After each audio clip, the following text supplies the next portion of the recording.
The warp drive is a thing that allows ships to travel faster than light. But what about a quantum slipstream drive?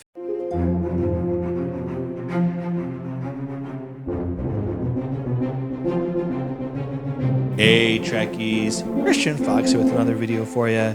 Today, I want to talk about the quantum slipstream drive and answer the question, what is a quantum slipstream drive? The quantum slipstream drive is an incredibly advanced type of propulsion that is infinitely faster than a standard warp drive. The drive works by routing energy through a ship's main deflector and then focusing a quantum field.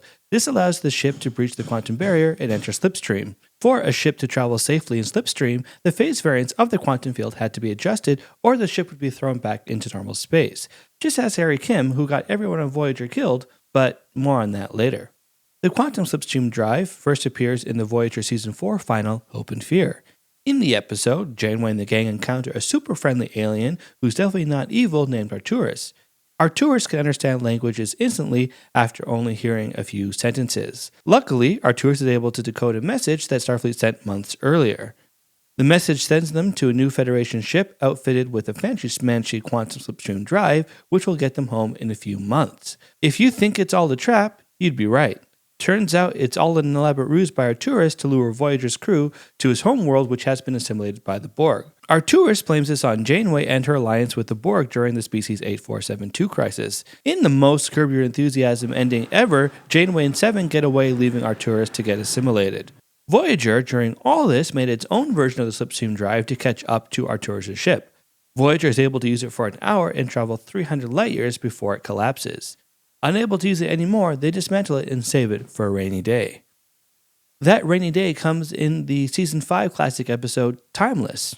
Turns out that with some Starfleet/Borg ingenuity and some new Benamite crystals, the crew is able to construct their very own quantum slipstream drive. Because of the slipstream's phase variance issue discovered by Tom, Harry comes up with a plan to fly the Delta Flyer ahead of Voyager and then send them the proper phase corrections.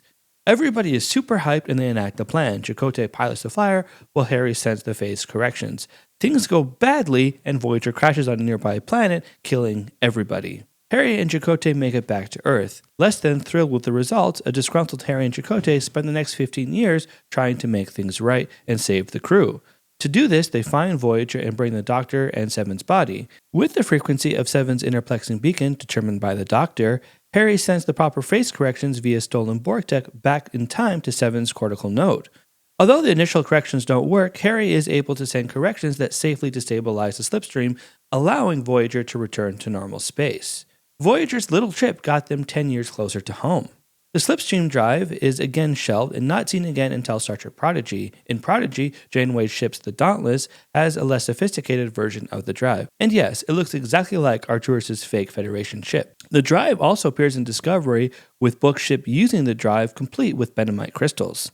In the Voyager relaunch novels, the Full Circle fleet makes full use of the technology. So, how fast is the drive? Well, it's a little confusing. The only exact number that we really get is in Hope and Fear when Janeway says that they traveled an hour and crossed 300 light years. That means that they were traveling 5 light years a minute. The only challenge is that in Timeless, Janeway says they can get home in a few hours. And then at the end, they travel 10,000 light years in the span of a few minutes. This might mean that their drive is more advanced than the one from Hope and Fear.